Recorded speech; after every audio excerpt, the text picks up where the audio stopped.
That's the FedEx truck. Leaving. This is a big deal for my guy right here. Tell them. He's finally on Team Sony. He's been a chump on Team Canon for years, and he finally made the switch. Here it is. I should be shooting this on my main camera, the Canon, and I'm shooting on my iPhone. That just shows that filming whatever you have in Canon. Shows that the man's done. See ya, Canon. Hi, buddy. Have a good one. You too. See ya. Before you continue watching this video, you must be warned that I may get a little technical. It's about a new camera. It is not about me playing a gig or playing the guitar. So you are now warned and you can choose if you want to continue watching or not.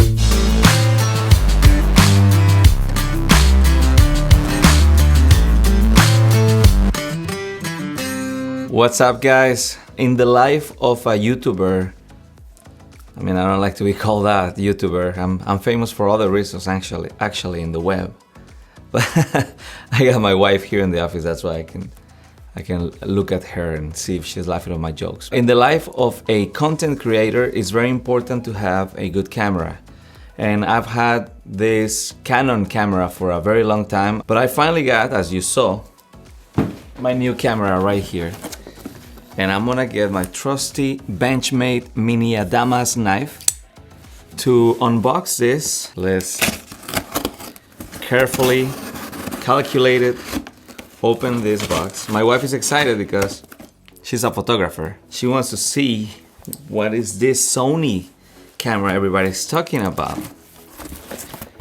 This is what Sean has, by the way. Same camera. Here it goes. What? Oh, this is a lens. This is it. The camera. Oh, it looks like a lens because it's a lens. This is it. The Sony a7C. Wow. Look at this.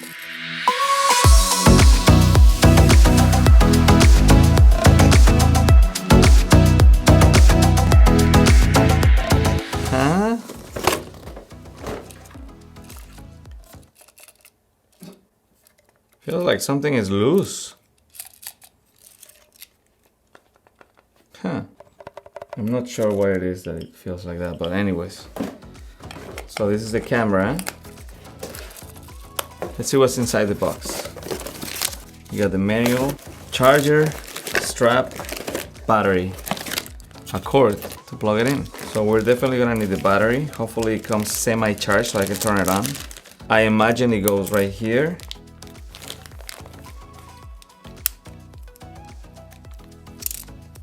And then closing this is different from Canon because I'm used to this closing like by pushing it. And here it doesn't. You have to actually click this thing down to lock it. Where is the on button is the question. Maybe open. On, off, right here. Right here. Language. Is it touchscreen? I don't even know. I guess not. It says no card. And the battery is about to die. I got a lens to go with it, and this is more expensive than the actual camera. The camera was about $1,800. The lens was about $2,000. So it's pretty incredible living in an era where a lens is more than the actual camera. Although there were other choices, this is the best thing to get. Is the 16 to 35 millimeter G Master Sony 2.8.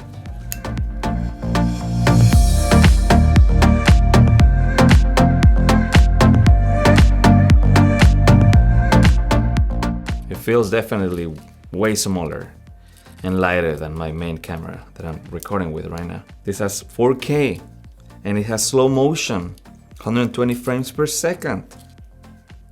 Yeah, it died. I'm gonna charge it and I'll come back for me in one day, for you in a couple seconds. All right, I'm back, but this time with the Sony on the tripod. I removed my Canon. Feels way heavier after having the Sony camera. I actually played around with it for like a couple of days. When I had it in my hand, when the battery charged, I wasn't sure on how to use it, and so I didn't want to read the manual because I'm lazy, but I wanted to shoot right away, and it took me a little longer than the first time I grabbed my Canon. It wasn't as intuitive as the Canon. Finding, for example, how to modify the settings, the basic settings, because I didn't want to shoot in automatic, you know, where it keeps changing the light and the color and stuff. I wanted to have a shutter speed set and an aperture set, and I couldn't get to that setting right away. I had to scroll through every item in the menu. So it took me a little longer than I expected, but I was able to set up this camera to the same settings as the other one. So this is right away what you can expect. So let me put a little clip of me with the Canon and this clip. And so that way you can go back and forth and see what it looks like. I've been going to bed late watching videos because I'm eager to start using it. So I really want to know what the best settings are. And this has been quite an adventure of looking at so many different videos from so many different YouTubers to find out what are the best settings. It caught my eye, this guy, Chad Ainsworth, when he mentioned that you can get good colors right out of the camera without editing much, because I spent some time modifying things in the computer after I shot a video so I can get the colors how I like them. But he has certain settings that he uses to get the image right out of the camera. So let me set up those settings so you can see what it looks like. So you can see here the settings used right now as Chad Ainsworth has suggested. So this is what you can achieve right out of the camera, and you don't have to modify much. I'm only testing right now. I don't know if I'm gonna be using these settings or what I'm gonna be using, but it's interesting to see all the different settings you can put on this camera. This camera, the main reason I got this camera is because you can shoot on something very similar to the neutral setting on my 6D Mark II, which is called the S-Log. Well, S-Log is even better than shooting a neutral profile on the other camera. S-Log, it's the flattest kind of image you can get. It looks actually really ugly when you shoot an S-Log. Once you add contrast and you bring saturation up into your image, you have more dynamic range, which means you can get better shadows, you can get better highlights. All right, so I'm gonna change it to S-Log right now so we can see what that looks like. So these are the settings that another YouTuber suggests. His name is Caleb. His channel is DSLR Shooter. And so I trust when he says that these are the best settings when shooting in S-Log on this camera, the SONY a7C. The settings are right here. And basically it's 4K. It's the first time I use 4K because I couldn't do that with my Canon 6D Mark II.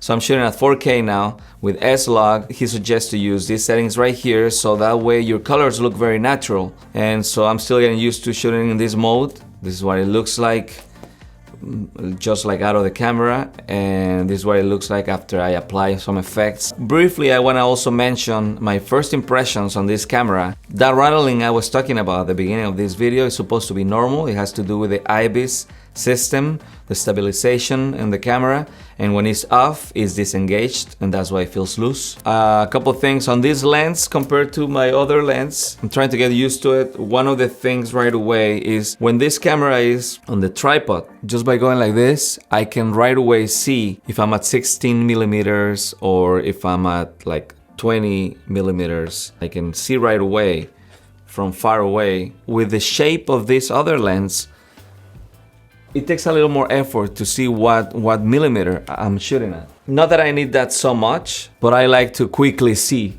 if I'm at 20 or 16 or 35 or whatever. Very insignificant, but I just want to mention it. With the camera, I ordered also a variable ND filter, which is, for those who don't know, this is just sunglasses for your camera. So this is it. This is a Peter McKinnon edition. It's a signature edition by Polar Pro, 82 millimeters, because that's what it fits, the Sony a7C. It's a must-have for anybody that is gonna shoot videos outside. I'm still in the testing it, so I can't really talk about it that much right now.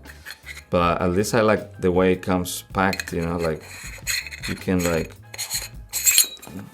screw this piece here and then put it right here,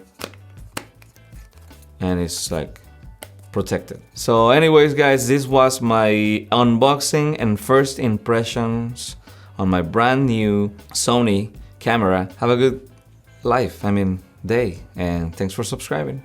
See you guys soon.